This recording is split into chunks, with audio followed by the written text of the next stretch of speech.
Welcome everybody to Free Tanks, one review. Oh yeah.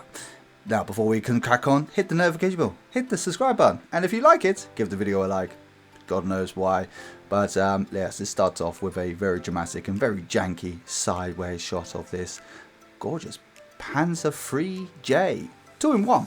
I will tell you what the 2-in-1 is all about in just a little minute, but anyway, we'll just have a little glance over it. As you can see, it's got loads of gorgeous little prints in here and loads of little bits. So we'll start off with a turret. You can open stuff up here, have a little, you can fit one minifigure in there. Yeah, that's all you're able to fit in there, unfortunately, but he fits in there pretty damn well. In regards to the tracks, you know, they are standard Kobe stuff. You know, they got nice rubbery tyres on there and they do move pretty well. In regards to things that do fall off, as I'm about to demonstrate here rather brilliantly, I must add, and some very hand gestural kind of things going on there, these tracks on here do, you know, just the slightest of knocks do kind of fall off, but they do clip back in really well. Anyway, back with me rolling it back and forward there. As you can see, I'm on a very shiny surface. It does work really well. Standard features of obviously of a tank. The turret does do a full 360 degrees and it doesn't get caught anything, so that's pretty damn good. Just have a look at the back here. You know, you get some lovely pad printing on there and they are very well done. Now it does have an engine display, as you can see. It just literally just slides out and there you go. There's a built-up engine, or a thing of an engine, but yeah, basically it just goes in. You just slot that back bit in there and it just clicks in. Push it down, beautiful, and it really does work really well, and it doesn't fall out. You know, you can really shake it around. It doesn't come out. Really good design. Now, as we come down to the front here, as I said, you know, I was just going to zoom in here for you. You get lovely little prints all the way right around this. You know, there's loads of intricate little prints. Some better than others, but you know, overall they're really crisp, really clear, and they get the point across. You know, really well. Just on the side here as well, you do get an axe and a shovel. It's pretty cool actually, and the little crate there on the side there, which doesn't really do anything. There is an antenna there that I forgot to put up here, but there is an antenna there. That little black rod there, which is pretty good. Yeah, we can zoom in, zoom out. Yeah, look at me, being professional. So in regards to the 3-in-1 part, the 2-in-1 part, should I say, that you do, you just literally just pull that turret off there, that barrel there, and you just put a shorter piece on it. Now I would show you there, but my daughter nicked it. But anyway, I have a very interesting intro. Blop! Blu-ray! There we go. And here is the third vehicle we are going to be looking at today. So here we have the Katasha, the 1/35 scale this one is. Again, a very nice little build, some very nice little prints on it as always. There's one of them got little niggly parts on it, but overall it's a really nice little build. You know, the doors open up, the roof comes off so you can put your minifigure on it.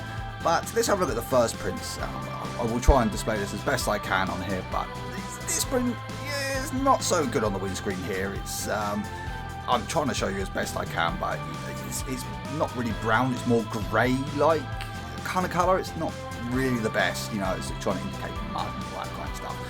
But in regards to these, like the most iconic sound of World War II, these rockets and how this all operates back and forward here, it works pretty well. So you put the struts down at the back there, and it's got good articulation to it, you know, it does work.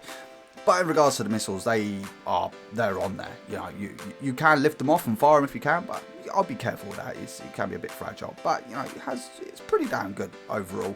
Yeah, it does move up and down. It doesn't feel like it's going to break. If you do force it, obviously those little struts there will fall off, but you know, there you go. You can lock it in place, and it does work really well. It doesn't feel like it's going to fall down in any kind of way.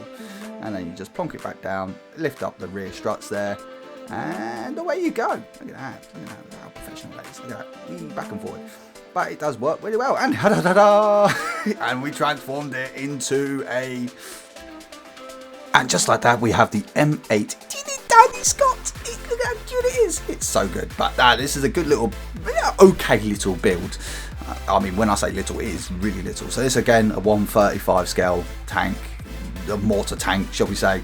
You know, you get pretty bad articulation in regards to the barrel moving up and down, I must admit. And it does get jammed when you turn it, but you spin it around this way and it does go, but it feels like it's getting stuck every time you move it, and it's not the best. You can see it does kind of just get stuck. So yeah, little niggly little parts on it, and obviously the driver does stick up quite a bit there. But as you can see, you know, you got that little bump stop there where it stops you from going up and down. You get the 50 cal on the back there, which, you know, again, you know, Cobi do a pretty good job on the old 50 cals. And just on the back here, you get the hammer and axe again, you know, and, you know, standard underneath bit there, you know, all plate built up and all that kind of stuff. That's my problem with the 135 scale. It's just, you know, there's no interior whatsoever, just nothing. There's no room there. You just lift up the flaps and it's just more studs on the inside. It's, yeah, I have niggly parts about that. And there's the minifigure for this particular vehicle. You know, he's got very good printing. He comes with his rifle, standard issue rifle. I'm not sure it's standard headgear for driving around, but there you go. I dropped him. Ta-da! Now, my final thoughts. I'm definitely going to say the Panzer III was definitely my favourite one, followed very closely by the Katusha, and then the M8 Scott. I mean, it's a good, cute little build. It looks good, but it is a little bit ridiculous, really.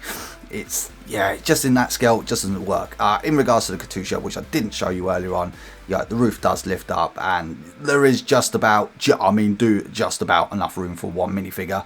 And the steering wheel is centralised as well, for anyone that would be interested on that. All links for these vehicles will be listed down below, so anyone that's interested in it, please go down there, use Solid Brick Builder as a discount code, and yeah, it helps me out, and it might help you out a little bit as well. But thank you very much. I've got things to do, and so do you. And if you're interested, here's last week's video, and here's one that YouTube apparently recommends. And if you want to hit the center button, thanks for the subscribe. Anyway,